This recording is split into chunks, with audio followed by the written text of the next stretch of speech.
Muito bem, vamos começar um pouquinho sobre doença de Dupuytren.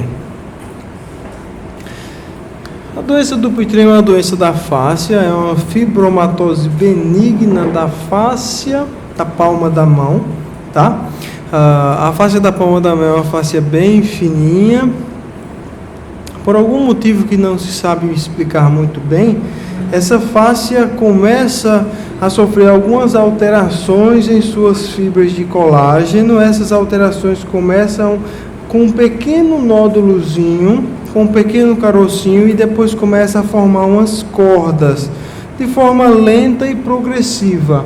Essas cordazinhas vão fazer com que progressivamente a mão comece a fechar, até que o paciente não consegue mais estender os dedos, tá? Não há uma alteração do tendão flexor, há uma alteração de uma corda que está bem mais superficial ao tendão flexor, tá? Observa-se nódulos no início, então os cordõezinhos na palma da mão, e esses nódulos aos poucos vão se transformar em cordas. Essas cordas vão trazer tanto as metacarpofalangianas como as interfalangianas para a flexão. Geralmente não é doloroso, tá? Geralmente o paciente não sente dor. Em alguns casos pode ser que o paciente sinta um pequeno incômodo na palma da mão, mas a grande maioria das vezes é bem assintomático com relação à dor, tá? Então, quando a gente observa isso, essas cordas bem formadas na palma da mão, isso é um sinal patognomônico da doença de Dupuytren. Então, só essa doença apresenta essas características. Muito bem. A epidemiologia ela é muito frequente em caucasianos, em pessoas de cor branca, antes dos 50 anos de idade. Ela é predominantemente do sexo masculino. Eu, particularmente, nunca vi um Dupuytren em mulheres, tá? Na grande maioria das vezes são homens com descendência europeia, tá? Eles geralmente têm um histórico familiar positivo e é muito raro em asiáticos e em negros, muito raro. Também nunca tratei um paciente do Dupuytren que tenha sido asiático ou de cor negra. E geralmente é bilateral. O que acontece é que há uma alteração genética, e essa alteração genética é capaz de fazer com que haja o desenvolvimento do Dupuytren. A origem é desconhecida, mas a gente sabe que o Dupuytren está associado com algumas comorbidades, por exemplo, com o diabetes mellitus, com a epilepsia, com o uso excessivo de álcool e de cigarro e com algumas desordens vasculares. Existe essa classificação, que é a classificação de Tubianá, em que classifica essa doença do Dupuytren em 4 graus. O primeiro grau é uma contratura entre 0 a 45 graus, que pode ser isolada de metacarpofalangiana ou pode ser associada uma soma desse déficit de amplitude dessas duas articulações. O estágio 2, entre 45 e 90 graus de perca de movimento articular. O 3, de 90 a 135, e o 4, mais que 135 graus. Associado, perca da metacarpofalangiana com interfalangianas. O que existe de tratamento conservador? Existem alguns tratamentos que visam alongar ou dissolver essa corda de forma conservadora, mas esses tratamentos têm melhorias a muito curto prazo. A gente não observa realmente uma resposta muito boa, porque essa doença ela continua a progredir, essas cordas continuam a se formar e cada vez mais elas ficam encurtadas. Existem alguns cirurgiões, alguns ortopedistas que fazem as injeções de esteroides, mas deve ser feito com muito cuidado, porque se a injeção de esteroide extravasar e entrar dentro do túnel flexor, isso fragiliza muito o tendão, podendo haver uma ruptura do tendão flexor pós injeção de esteroides. Então deve ser feito com bastante cautela. O ultrassom, as técnicas de alongamento e mobilização articular, eles têm mais eficácia para a gente preparar essa articulação para uma cirurgia e não como um tratamento definitivo. Se observou que com a utilização do gesso, da órtese seriada gessada, a gente consegue melhorar um pouquinho essa extensão de interfalangianas, mas eventualmente quando esse gesso é retirado, a gente perde nas semanas subsequentes. O objetivo é principalmente alongar o ligamento retinacular oblíquo e deslizar o flexor profundo. A gente sabe que quando a gente tem uma flexão grande da interfalangiana proximal, a gente faz com que esse ligamento retinacular oblíquo fique muito tenso. Quando ele está muito tenso, o paciente não consegue fletir a interfalangiana distal. Então, um dos principais objetivos é tentar estender um pouquinho mais essa interfalangiana para que permita um pouco mais de flexão de interfalangiana distal, e aí a gente comece a alongar um pouco esse ligamento, que permite mais movimento de flexão da pontinha do dedo. E aí podem ser feitas algumas remodelações a cada 2 semanas, e os exercícios entre as modelações. Uma coisa que tem que ter bastante cuidado é para não prolongar muito esse tipo de imobilização, porque senão o paciente pode evoluir para uma rigidez um pouquinho maior, tá? Tem-se visto que ganha em torno de 25 a 40 graus de extensão de interfalangiana proximal com a utilização dessas órteses, mas eventualmente esse ganho vai se perder nas semanas subsequentes, porque a corda realmente volta a encurtar, tá? Uma intervenção que tem ganhado muito popularidade nesses últimos anos é a injeção de colagenase, tá? A injeção de colagenase, ela é feita de forma percutânea. Ele colocou uma seringazinha aqui, ele injeta essa substância na cordinha. Ele injeta e deixa agir por 24 horas. Um dia depois, o paciente chega no consultório do cirurgião, o cirurgião manipula esse dedo, estende esse dedo de maneira brusca e essa corda se rompe, tá? Ele tem ganhado popularidade e tem um índice limitado de complicações, geralmente é tranquilo, não tem nenhuma complicação e a recuperação é rápida. Antigamente se pensava que, mas você injeta colagenase, você rompe, mas a doença está ali. Essa colagenase só rompe essa corda, porém não modifica muito a estrutura dessa corda, ela pode voltar a se formar. Tem um estudo recente que mostra que, na verdade, essa injeção de colagenase, ela é capaz de digerir parte da corda da doença do Dupuytren. Então, ela facilita a fragilização dessa corda para o cirurgião romper, e aquela substância ali permanecendo por algum tempo, ela é capaz de digerir através de uma reação química e aí diminuir bastante o tamanho desse tecido de lesão. Eles avaliaram isso através de ressonância nuclear magnética. Então, aqui a gente observa, antes da injeção de colagenase, uma cordinha bem formada, e aqui depois, não só a cordinha rompeu, mas como ela está começando a ser digerida de forma bastante progressiva.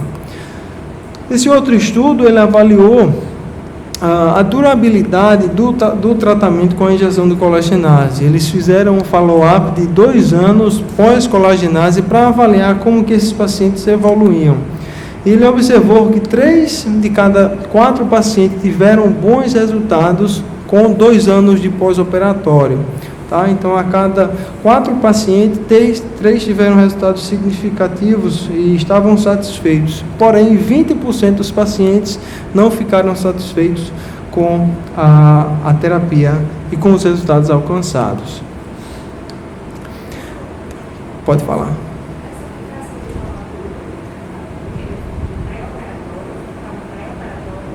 Na verdade, ele é feito para ser um tratamento definitivo. Ele é feito para tentar romper e restaurar a amplitude de movimento de extensão dos dedos.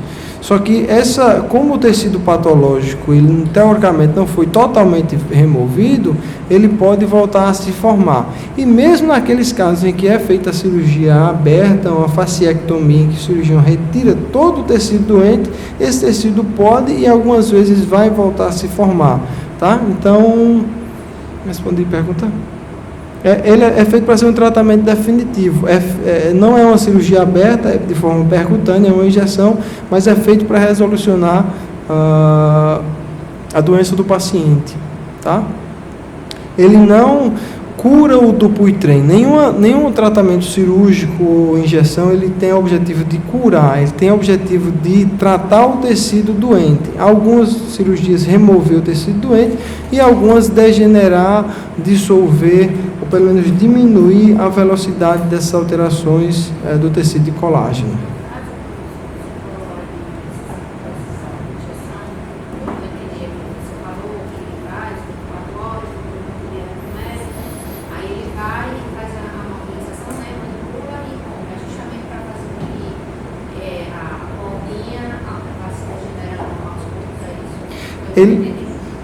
Certo.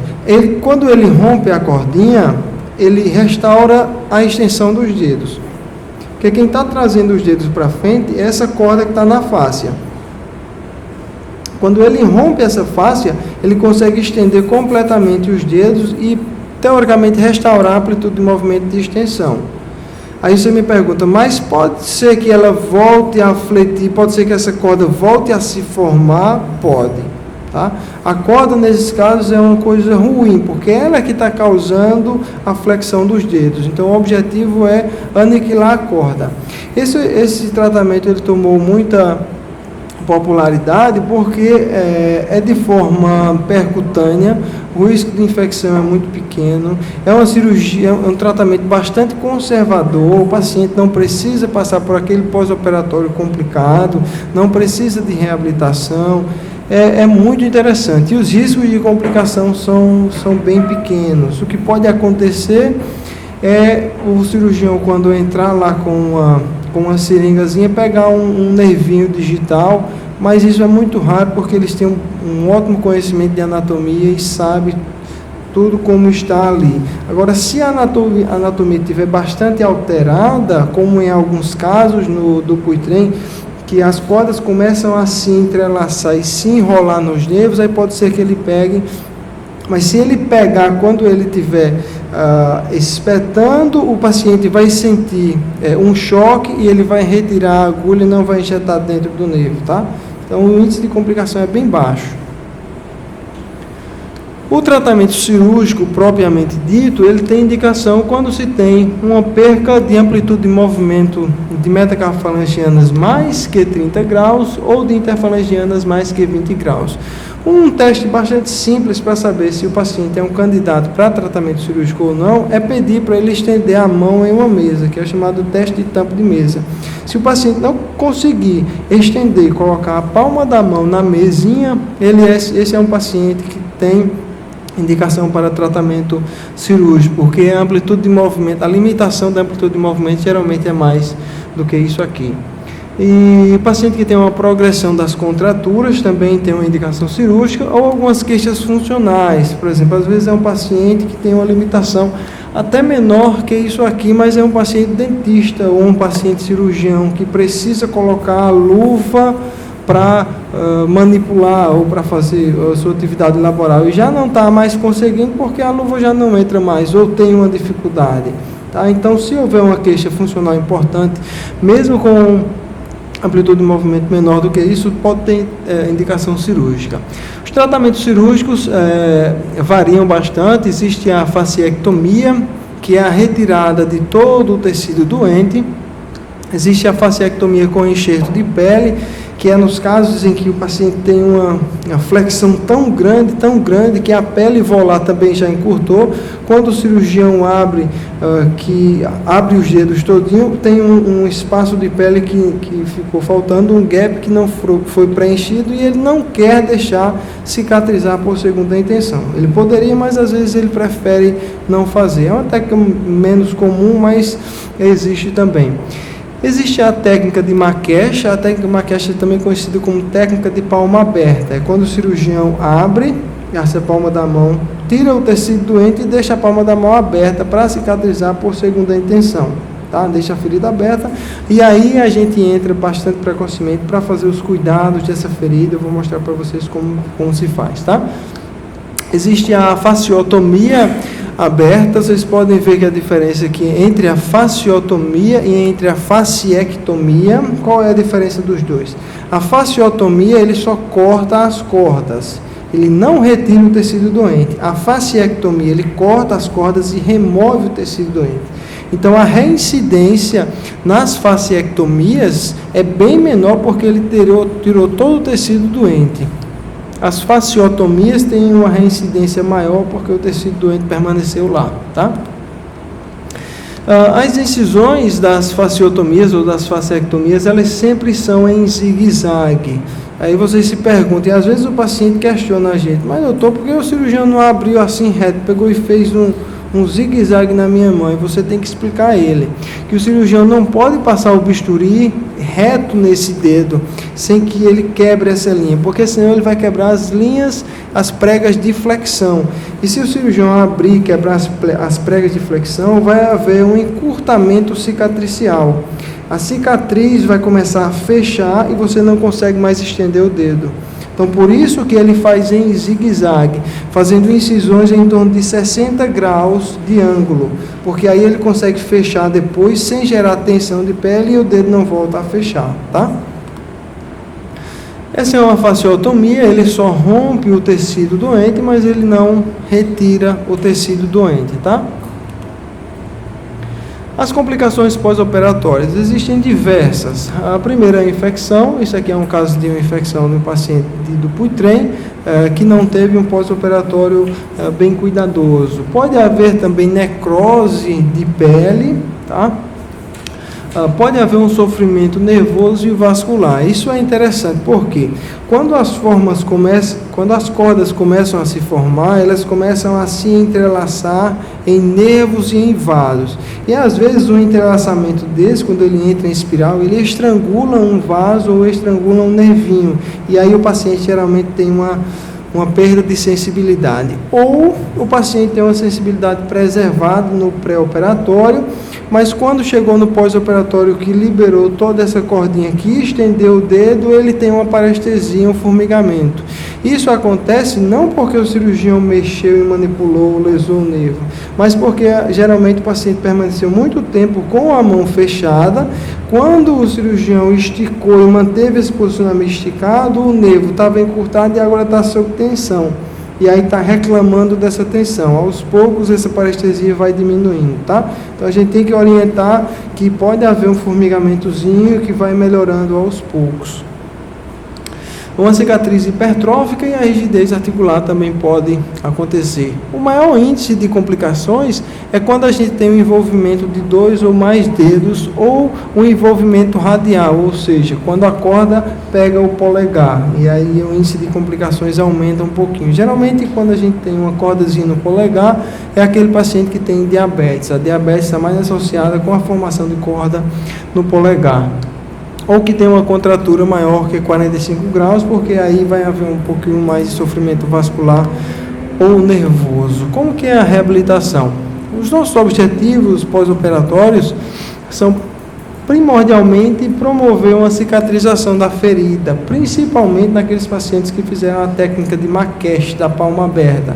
A gente tem que cuidar bem dessa ferida, limpar bem essa ferida para que não venha evoluir para uma infecção que pode levar a um quadro um pouquinho mais grave. Prevenir a infecção, restaurar a mobilidade articular e restaurar a extensibilidade dos tecidos, tá? Principalmente tendão flexor, ligamentos e pele. Existe um protocolo, que é um protocolo bem interessante, que é o protocolo de Evans, que a gente utiliza como o padrão para tratar esses pacientes. Nesse protocolo a gente tem o início da reabilitação de forma bem precoce. Então, nas primeiras 24 ou 72 horas, a gente já começa a intervir nesse paciente. Com objetivos, a gente tem o objetivo também de diminuir a ansiedade do paciente a gente evita mostrar o paciente essa ferida, principalmente numa cast, na técnica aberta, porque senão o paciente vai ficar muito ansioso e pode ter episódio vasovagal, pode vir a desmaiar quando ele olha para a palma da mão dele, está totalmente aberta. Então, inicialmente, a gente deve fazer o curativo e fazer a limpeza da ferida com o paciente deitado em decúbito dorsal, sem que ele veja, e aos poucos você, quando a ferida ficar um pouquinho mais bonitinha, você vai mostrando o paciente para que ele não venha a ficar ansioso e até deixe de movimentar a mão, porque acha que, como a ferida está aberta, não pode movimentar, tá?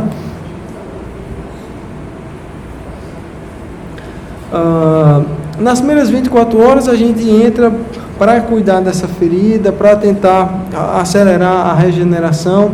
Então a gente pode colocar, primeiro remover esse dreno. Geralmente o paciente tem um drenozinho ali para tentar fazer a retirada de todo aquele hematoma que ficou pós-cirúrgico, que gera muito hematoma pós-cirúrgico. Para que você remova o dreno, você tem que conversar com o cirurgião, pedir a autorização dele para que você realize a remoção.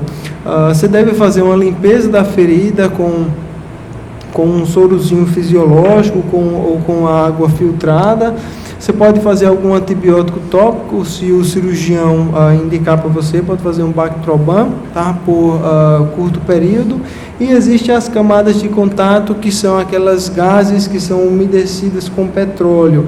Elas são muito interessantes para utilizar nesses pacientes, porque se a gente colocar aquela gase seca convencional que a gente usa, quando a gente for trocar o curativo, a gente vai retirar todo o tecido epitelial novo que se formou ali. Então, toda aquela camada nova de epitelização celular, a gente vai remover e vai dificultar muito mais a cicatrização. Você pode pegar também a GE, umedecer em uma gase e colocar ali por cima. Não tem problema não. Como? Perfeito, perfeito. As feridas digitais a gente também coloca uma gazezinha, tenta colocar uma gaze úmida e depois a gente cobre com uma gazezinha seca. É importante, gente, frisar, existe um mito de que uma ferida úmida é uma ferida com uma maior chance de infectar. Isso não é verdade.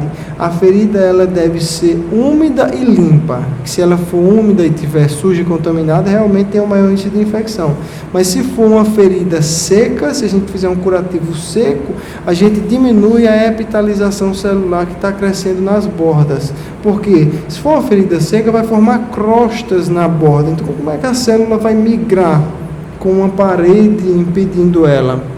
Se a gente deixar uma ferida úmida, ela tem uma maior facilidade de migração das células que vem da borda da ferida, tá? Então, uma ferida boa é uma ferida limpa e úmida. Algumas instruções para os pacientes: pedir para o paciente manter o braço elevado sempre que possível para tentar remover ou diminuir o edema, a formação do edema. Fazer uma limpeza da ferida quando ela tiver uma ferida um pouquinho melhor, tá? Quando o paciente também estiver bem orientado, pode ser feito com sabonete líquido e com água filtrada. Claro que quando a ferida estiver bem mais fechada e estiver bacana. Antigamente se tentava a todo custo utilizar alguns agentes químicos para tentar reduzir as infecções, fazia limpeza com clorexidina degermante, que é um sabonete feito com clorexidina, que é um antisséptico, e fazia depois a limpeza com clorexidina alcoólica para retirar todas as bactérias. Realmente, quando a gente faz isso, a gente retira grande parte das bactérias, mas esses agentes químicos são muito ruins para as células. Eles diminuem novamente a epitelização celular. Então, a ferida ela fica limpa sem nenhum micro-organismo, mas com uma dificuldade muito grande de fechar. Então, o consenso hoje entre os enfermeiros é que se coloque o mínimo possível de agente químico nessa ferida para que ela venha a fechar com maior rapidez, e fechando com maior rapidez tem um menor risco de infecção, tá? Então, quanto menos agente químico você utilizar, melhor. Eu estava lendo um artigo do pessoal da enfermagem, e um camarada dizia: não coloquem uma ferida. Eu achei até um pouco grosseiro, mas ele fez para chamar um pouco de atenção. Não coloque nada na ferida que você não colocaria no seu olho. Então, se você não colocaria o clorexidina no seu olho, não coloque na ferida, porque se no seu olho vai causar uma irritação, imagine na ferida do paciente. Tá? Então, ter bastante cuidado quando for utilizar produtos químicos nessa ferida. Então, o protocolo de ervas, a gente começa na primeira semana. Ela utiliza uma órtesezinha dorsal, que é uma órtese bastante interessante, porque ela não mantém as metacarpofalangianas totalmente estendidas, e ela tem algumas razões para isso. Por quê? Se a gente coloca, por exemplo, o paciente passou 5, 6 anos com o dedo totalmente fletido, o cirurgião vai lá, abre, retira a cordazinha e aí coloca um gesso totalmente em extensão. Aquele nervinho, os nervos digitais e os vasos que se adaptaram nesse comprimento vão sofrer muito quando eles forem posicionados de forma brusca em extensão. Então, esse posicionamento em extensão, ela fala que deve ser progressivo. E existe um trabalho que comparou esse posicionamento de metacarpofalangianas em torno de 30, 35 a 45 graus de meta com aquele que manteve a metacarpo totalmente estendida, e os resultados foram muito parecidos, com uma vantagem até para esse tipo de órtese que deixa um pouquinho fletido nos períodos iniciais, tá? Então não tenham medo de deixar um pouquinho fletido, porque isso vai preservar e melhorar a condição dos nervos e dos vasos. Existe um velcrozinho aqui nessas órteses dorsais que permitem um movimento de flexão completo dos dedos. É interessante se utilizar Coban também, enfaixamento compressivo, para tentar reduzir o edema dos dedos desse paciente. E evitar a amplitude de movimento completa nas primeiras semanas, tanto de flexão como de extensão, tá? Na terceira semana, você vai você vai aumentando de forma progressiva esses ângulos de flexão e extensão, à medida que o paciente vai sentindo um pouco menos de dor e aquele tecido for cicatrizando. Você pode utilizar o Transpore, que é aquele esparadrapozinho diferente nas cicatrizes, porque ele melhora muito a condição da cicatriz. E se for utilizado também aquelas placas de silicone na cicatriz, se diminui bastante o índice de queloide e o índice de cicatriz hipertrófica. E ele age da seguinte maneira: quando você coloca uma placa de silicone, é muito utilizado nas cirurgia plástica. Você coloca uma placazinha de silicone e cobre, essa placazinha de silicone não permite que haja uma perca da água nos tecidos, e aí vai haver uma melhor nutrição da camada córnea da pele. Essa camada córnea da pele bem nutrida, ela diminui o índice das cicatrizes hipertróficas e da queloide. Então, é interessante colocar aquelas placazinhas, mas se você não tiver a placa, que é um pouquinho cara, você pode colocar o micropore estériozinho em cima da cicatriz do paciente, que vai ajudar também na cicatrização. A estimulação elétrica também é muito interessante, tanto o FES como a corrente russa, porque auxilia no deslizamento desse tendão e auxilia também na extensão dos dedos. Você pode utilizar nos flexores superficiais ou profundos, como nos extensores de dedos também, tá? Coban é legal, e a remoção das suturas se dá em torno de 15 a 21 dias. A retirada precoce das suturas pode gerar o que a gente chama de deiscência. Deiscência é a abertura de uma ferida que foi previamente fechada de forma cirúrgica. Deiscência é a abertura de uma ferida que foi previamente fechada de forma cirúrgica. É quando o cirurgião suturou lá, mas a gente tirou, ou ele tirou lá antes do tempo e a ferida abriu, tá? E aí aumenta o risco de infecção, a gente tem que ter bastante cuidado com isso. Você pode utilizar o elastômero também nas cicatrizes, e é interessante que se mantenha uma órtese diurna e noturna nas semanas subsequentes, tá? E a órtese noturna você pode utilizar até 6 meses, 8 meses e até um pouquinho mais, só para o paciente dormir em extensão, para que a gente evite a reincidência dessa flexão de dedos. A reeducação sensorial é extremamente importante, principalmente naqueles pacientes que têm parestesia de dedos, tá? Que uma mão insensível o paciente utiliza bem menos. Em 4 a 8 semanas a gente já vai ter uma ferida bem epitalizada, uma feridazinha bem fechada, e aí a gente começa a tratar de uma forma um pouquinho mais agressiva, com fortalecimentos mais agressivos. Se for necessário, utiliza algumas órteses de extensão estática ou dinâmica. Geralmente não é necessário, geralmente esses pacientes evoluem maravilhosamente bem, tá? Então, como eu falei, órtese diurna e noturna pode ser utilizada até 6 meses. Se for utilizada diurna, períodos intermitentes, quando o paciente estiver descansando, assistindo TV, coloca lá e mantém os dedos em extensão. Fortalecimento leve progressivo, estimulação elétrica e um alongamento também da musculatura intrínseca, porque pode ser que o paciente, como ficou muito tempo nessa posição, ele tenha um encurtamento da musculatura intrínseca e não consiga realizar esse posicionamento. E aí você deve alongar dessa forma, com extensão de meta e flexão de inter, tá? Extensão de meta e flexão de inter é a melhor forma de você alongar a musculatura intrínseca, tanto lumbricais como interósseos, tá? Então, basicamente, o manejo da doença do Dupuytren é esse, é algo bem simples, mas que a gente tem que ter um pouquinho de conhecimento e habilidade para tratar dessa ferida pós-cirúrgica.